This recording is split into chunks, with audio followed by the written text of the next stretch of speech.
Well, I've got to get to the studio.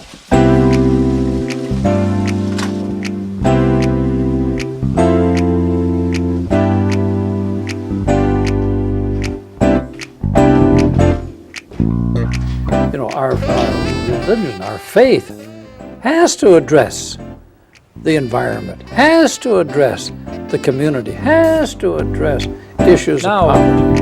What are some of the things you liked about Chicago? Oh, the Art Institute. And one of the things I know that you and I share is Chicago. This is true. Really distinct goals. Our primary interest was in campaign finance reform, but we were also interested in election law and in civil union. Have better and cleaner politics in Oregon. Man, good to have you on Speaking Frankly.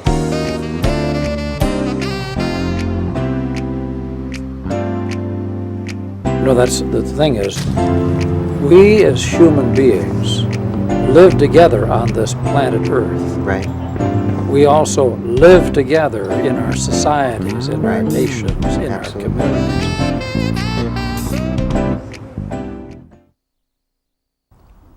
Welcome to Speaking Frankly. Well, here we are, a beautiful autumn day, and we've had magnificent weather. A great time to be alive here in the Northwest. And I have as my special guest, Steve Novick. Steve, good to have you on Speaking Frankly. Thanks for having me on. It's good to have you back. And now I know that you're working on a special program called Defend Oregon. Tell me about Defend Oregon. Defend Oregon is usually, it's a nonprofit that is usually in the position of helping fight against destructive ballot measures sponsored by Bill Sizemore and his cronies. Yes. But right now we're doing something else. Instead of defending against Bill Sizemore, we are working to support the legislature's tax fairness package. As you know, in the last legislative session, the legislature was faced with a humongous budget deficit, and they cut as much as they reasonably could, and then they had a choice between cutting even more deeply into schools, healthcare, and public safety, or trying to raise some revenue. And they chose to raise some revenue. They decided to raise the $10 minimum tax on corporations, which is all that most corporations in Oregon pay in income tax.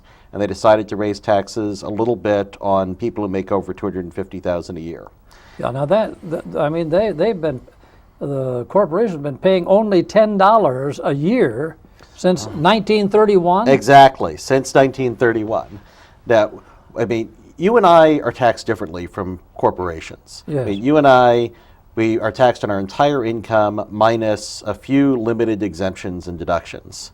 But corporations are allowed to exempt and deduct the cost of wages, the cost of supplies, the cost of housing, the rent for their buildings. Yes. And they're also allowed, if the CEO makes $1 million salary, they get to deduct that, and on and on. Now, how much could a CEO actually make? Well, CEOs, of course, can make millions of dollars. Yes. And my understanding is that technically they're only allowed to deduct the first $1 million in cash, but if they get lots more in stock options and so forth, I think that that in effect gets deducted too.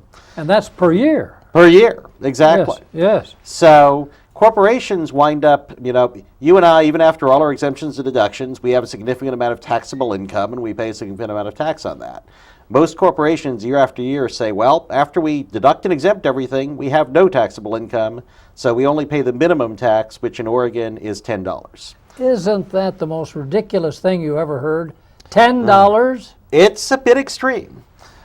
So what the legislature said is, okay, if you officially have taxable profits, even after all your exemptions and deductions, we're going to raise the tax on corporate profits by 1.3%, but only on profits above $250,000. So a small company that has less than $250,000 in profits, their profits tax won't go up. So that they can make $250,000 in profit. And not have their profits tax go up. Yes. But what the legislature also said is that if you officially have no taxable profit with all these exemptions and deductions, you're still going to have to pay a little more than $10. And what they ultimately decided is every corporation will have to pay $150. And for 88% of corporations in the state, that's all they're going to pay. instead of paying $10, they'll pay $150. Now, you know, And they said that for bigger companies with over $500,000 in Oregon sales, they will have to pay about 0.1% of their Oregon sales in taxes. 1/10 of 1%. 1%. See, I mean, this is just ridiculous that those sources of income that are here in Oregon and profit from being Oregon corporations pay such a small amount for the operation of the state. Well, and I mean, as you know, most of the corporate profits tax comes from companies that do business in Oregon, but they're not headquartered here. 75% of the corporate profits tax comes from companies that are headquartered outside of Oregon. So all we're doing is asking these companies like Walmart or whatever that are making a lot of money in Oregon to pay a tiny little tax. So, you know, I can't imagine us having gone so long since 1931. Well, which was in the Depression. It was at the beginning of the Depression. Yeah. What happened was it had been $25 a year. And then in 1931, the legislature decided to drop it to $10 a year.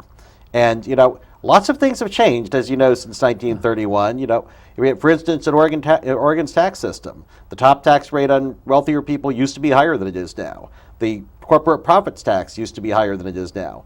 The one thing that has stayed the same is that corporate minimum tax has been $10 since 1931.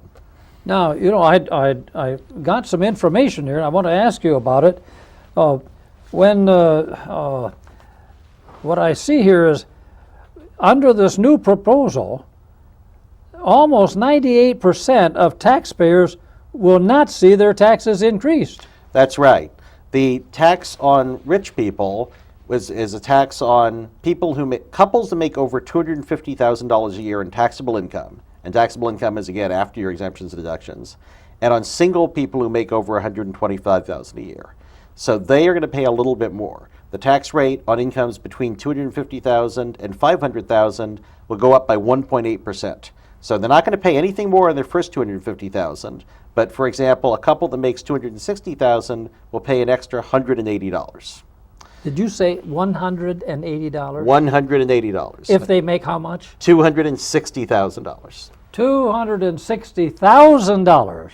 Their tax bill will go up by $180. Now, the top rate will be a little higher for people who make over $500,000. They'll be paying, on the amount they make above $500,000, 2% more than they are today. 2% more than they're paying today. Right. But today they're only paying $10. No. That's it. No. That's corporations. We're I talking. see. We're sort of mixing them up. So there's two parts of what the legislature did. There'll be two separate things in the ballot. One thing will be that corporations will have to pay a little more than $10 a year. The other thing will be that people who make over $250,000 will have to pay a little bit more. So it's very few people that are affected by the taxes, but the taxes raise money that will help a lot of people.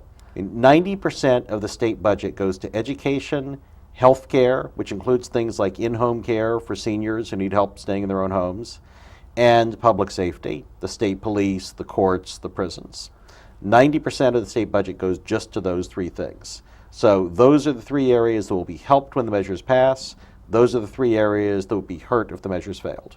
You see, that's the thing. I think so many people really don't still understand that the forms of government that will be hurt, then the forms of our society that will be hurt, are education, health care, and the police. Is that right? The public safety system public is all. safety. That's right. I mean, we who are involved in politics don't seem to have done a great job of explaining to people just what state government does.